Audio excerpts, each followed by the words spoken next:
Pensiero del giorno, giovedì 19 dicembre.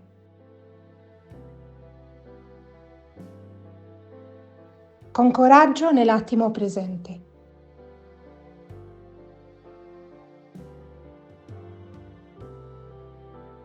Per amare Dio è necessario fare la sua volontà, ma la sua volontà si presenta momento per momento.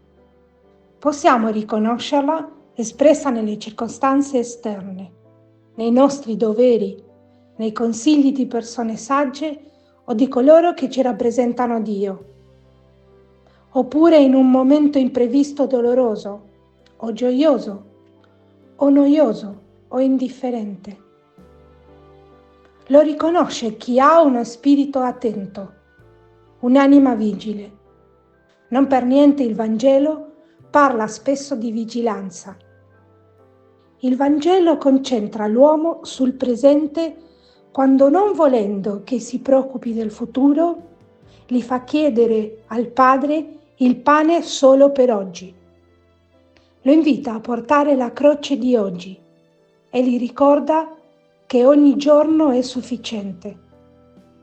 Così, confidando pienamente in Dio, dobbiamo credere nel suo amore e portare avanti con determinazione quella che pensiamo sia la sua volontà, certi che, se così non fosse, ci rimetterebbe sulla strada giusta.